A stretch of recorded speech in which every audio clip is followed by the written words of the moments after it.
Hello बच्चों, आज हम पढ़ रहे हैं क्लास 10th का चैप्टर 4 द्विघात समीकरण। द्विघात समीकरण जिसको इंग्लिश में बोलते हैं क्वाड्रेटिक इक्वेशन।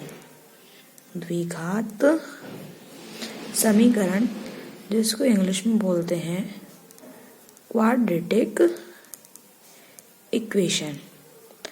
आज की क्लास में हम सिर्फ इसके बेसिक्स के बारे में चर्चा करेंगे। थोड़ा बहुत बेसिक देखेंगे, क्या है क्वाड्रेटिक इक्वेशन, क्या इसके रूट्स होते हैं, रूट मतलब क्या इसके मूल होते हैं।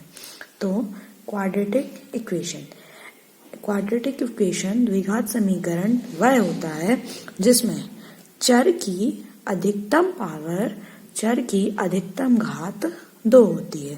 जैसे ax वर्ग प्लस bx प्लस c बराबर 0। तो मैंने क्या बताया, चर की अधिकतम घात मैक्सिमम पावर क्या हो जाएगी आपकी 2। अब चर क्या होता है, तो चर मतलब होता है जिसका मान बदलता रहता है। और अचर क्या होता है, अचर मतलब होता है कांस्टेंट। अचर जैसे 2, 4, 6, ये क्या हो गए आपके 5, 8, ये क्या है आपके अचर। इनके मान कभी नहीं बदलेंगे।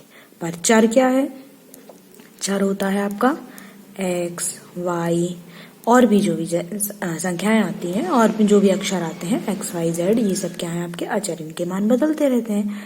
तो आपका जो क्वाड्रेटिक इक्वेशन होता है वो कहलाता है जिसमें चर की अधिकतम घात आपकी 2 होती है। और एक और कंडीशन होती है इसमें कि a का मान कभी भी 0 नहीं होगा। अब a का मान 0 नहीं होगा, इसका मतलब क्या है कि अगर आपने a का मान जैसे आपका 0 हो गया तो आप रखो यहाँ पर 0 × x का वर्ग प्लस bx प्लस c बराबर 0। तो ये तो 0 हो गया, तो आपका हो जाएगा bx प्लस c बराबर 0। तो ये क्या हो जाएगी आपकी क्वाड्रेटिक इक्वेशन नहीं है। क्यों?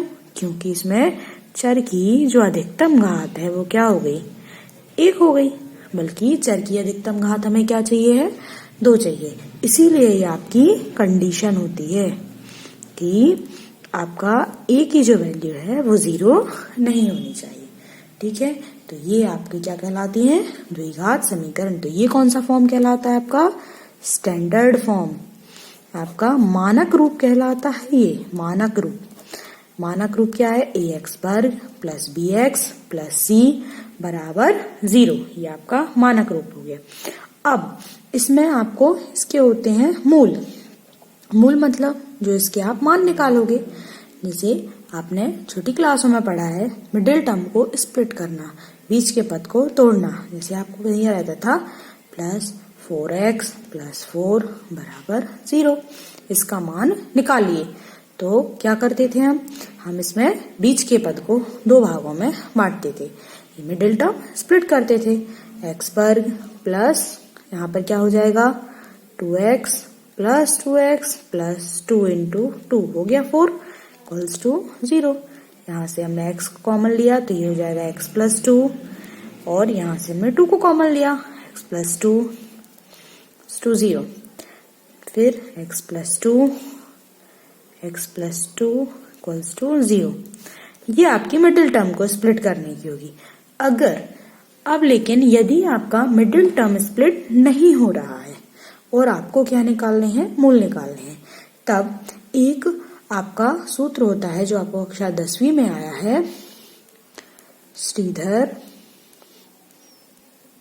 आचार्य सूत्र। ये होता है, इसमें आपका होता है x equals to -b plus minus √b² minus 4ac upon 2a। इसमें आप a, b, c इन सभी के मान रखकर आप इसमें मूल ज्ञात कर सकते हो। यदि आपसे मिडिल टर्म स्प्लिट नहीं हो रहा है तो आप इससे मिडिल टर्म को स्प्लिट कर सकते हो। ठीक है।